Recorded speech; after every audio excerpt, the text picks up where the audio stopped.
Where there is simplicity, there are 100 angels. Ambrose of Optina.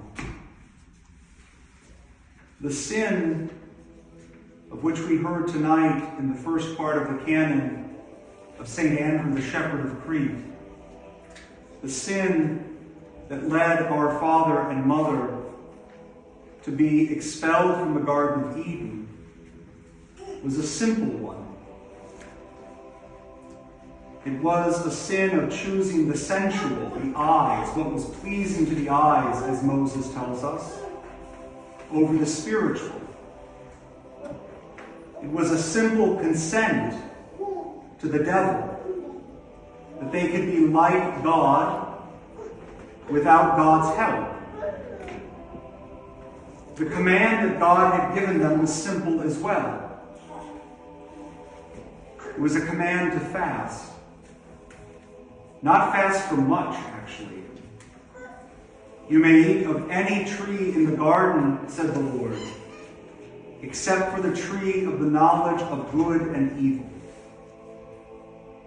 They were to fast from a single thing. And yet, with a simple offer from the evil one, a simple desire to please their flesh rather than their soul, a simple choice to be like God without God's help, a simple command was transgressed, and a simple fast turned into death for all of us. Where there is simplicity, says St. Ambrose, there are 100 angels. In the grand scheme of our lives,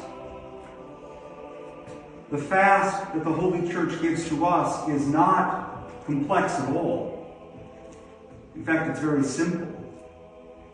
We fast from certain foods on certain days. And yet, even though it is simple, it is very difficult for us. Because after having been kicked out of the Garden of Eden with our first father and mother, we often live at the level of simplicity. We live, as the canon talked about, at the level of base desires. I'm hungry, I eat. I want to please my flesh. I don't like to be uncomfortable. And yet the path back to Eden for all of us is a simple one as well. To fast. To pray. To draw near to Christ, who is before us in his crucified body. But when a simple path back to Eden becomes difficult for us, it reveals just how broken we actually are. There are many holy monks and nuns who throughout the ages have gone these first 2.5 days at least of the fast without anything to eat or drink.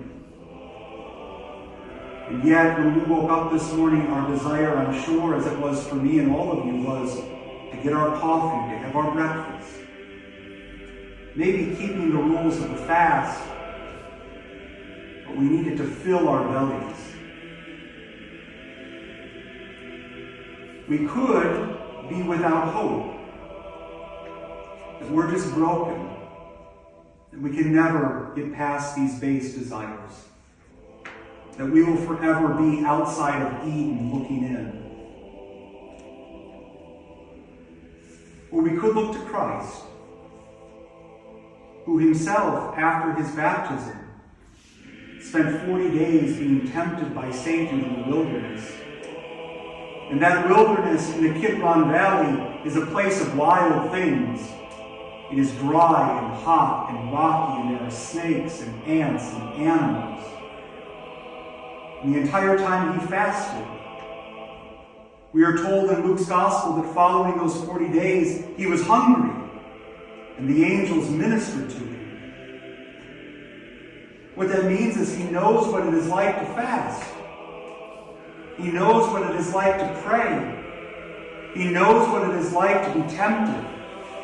He knows what it is like to go through Lent. So ask him for help. Ask him to show you the simplicity of the fast and, frankly, the simplicity of salvation, which is simply to give our whole life to Christ, to have our will united with his will, to have him take us back to the Father. In this divine simplicity, Christ, who is for us, in that simplicity, there are 100 angels. Give your life to him tonight. Ask him to draw near. Come and venerate his holy body. Bow down before him.